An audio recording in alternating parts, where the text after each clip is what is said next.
Hello you lovely lot. Yes, it's Dark Art Pro here in my studio. Woo.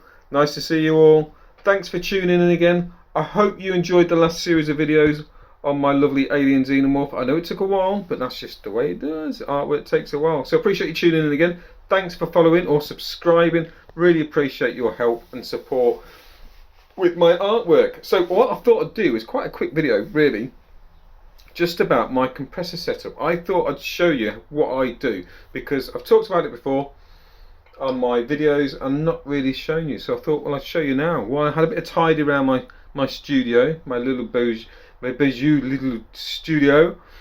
But before we do that though, I forgot, yeah, sit there. The weather in the north of England is not raining. That's it. Anyway, yeah, so I had a bit of history of compressors.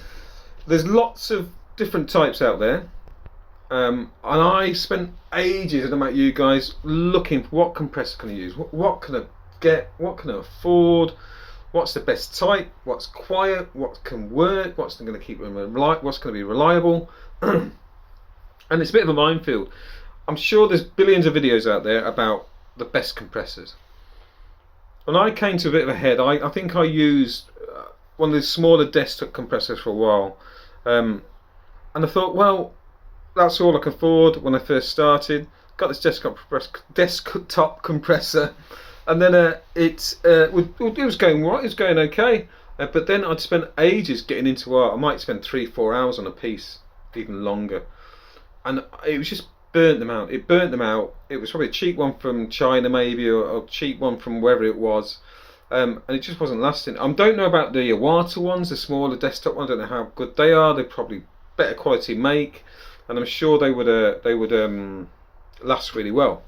But I wanted that reliability. I wanted something that was going to be not noisy, not super expensive, but it's going to do the job. But I want, and like everything else, you want value for money. So I wanted something that was going to do other jobs for me. So I wanted to help me with my BW work, doing panels, so I can clear coat or just lay down some colour on some panels using a bigger gun.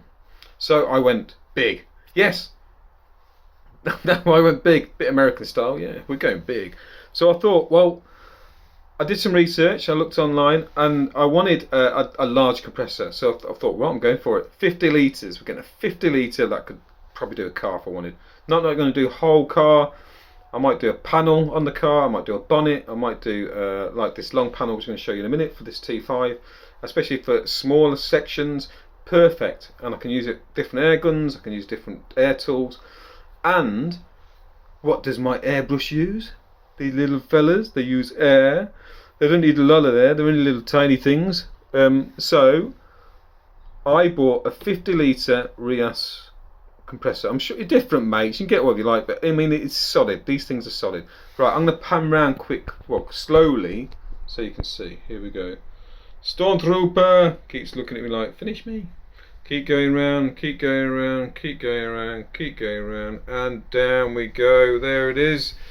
50 litres of joy. All that air there to feed you so you can do your masterpieces. So I've got two feeds going off. I've got one there, you can see on the left hand side there, that is for just sort of tools, work, general work. I can even put my tyres up on my van, which is really cool, my transporter. But yeah, so I can use it for my air gun as well, so I can spray panels, bits and pieces. And there's two feeds coming off here. Like I say, it's 50 litres, looking a bit dirty, isn't it? So Ferris. Two feeds, and it's controlled here. You might have used compressor before. You control the amount of pressure that comes out of the actual tank, and you can set it onto this one here. So it's set it quite hard. I think it's set maybe 60-70 bar, maybe more. And that's permanently set. Then the other feed comes off here. There you go, here.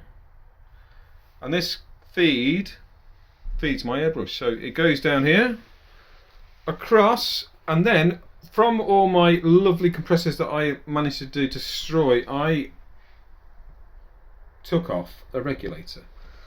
And it's got the kind of water dump on the back as well, you can see there. Let's look at it, it's clamped onto my table. So I can move it around, which is quite cool to be fair. A bit of a bodge job, eh?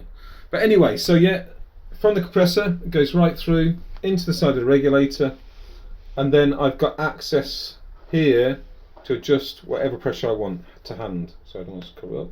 So if I want less, I can just turn it one way. If I want more, sorry, turn it one way, I can turn it the other.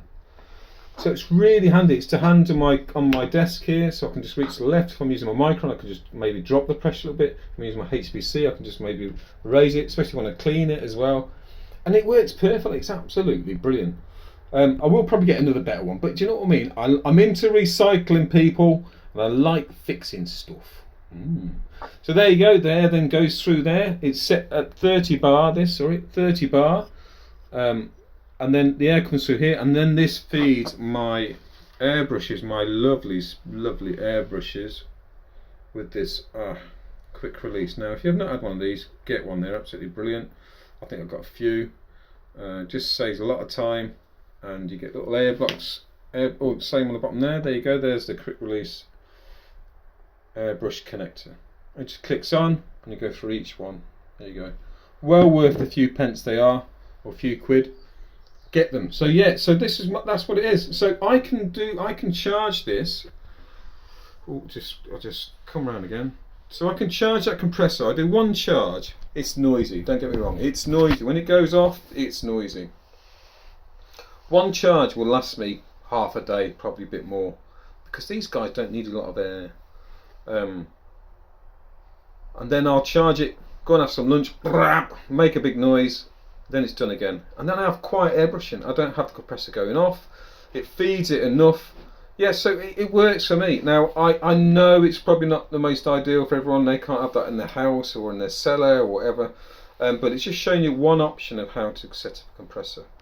And it gives you that freedom of choice, whether you want to do bigger panels or smaller or clear coating. It gives you that little bit of extra choice.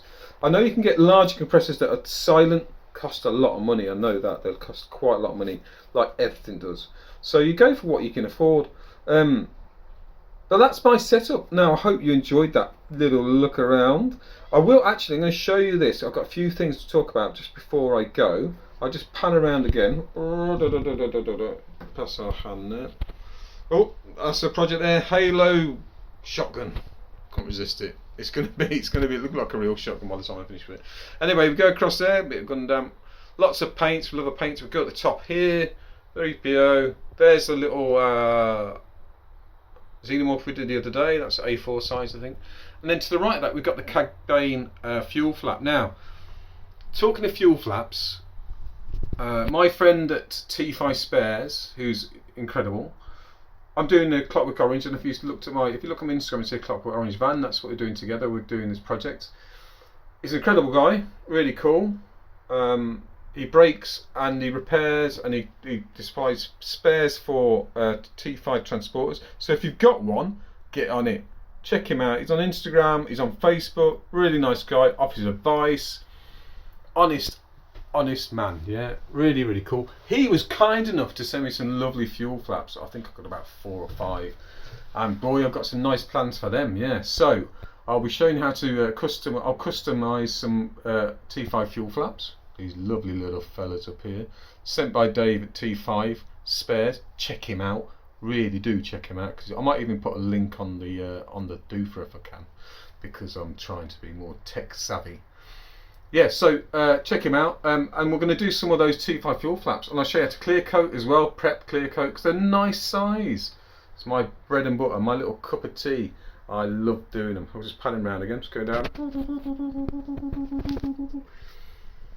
Yeah, so that's my compressor setup, and that's a few little tips and tricks, and what we're going to do in the future. And I've got some really cool ideas. I'm very excited about what I'm going to do soon. Yeah, I feel inspired. I feel absolutely overjoyed with doing airbrushing. Love it so much. I just want to thank everyone who watches. I really appreciate your time. I know those videos were all quite long, but you know what? That's my style. I hope you continue watching. If you like, please subscribe if you want to subscribe. You can follow me on Facebook and Instagram if you want to chat to me any time. That's cool. Any advice, any tips and tricks. I like to collaborate with other artists, so yeah, please just come and say hi. Anyway, have the most awesome of days. I shall be posting some videos soon, hopefully, when I get some time. And enjoy your airbrushing, enjoy your masterpieces, and Have an awesome day. From here in the north of England, goodbye. Dark Art Pro.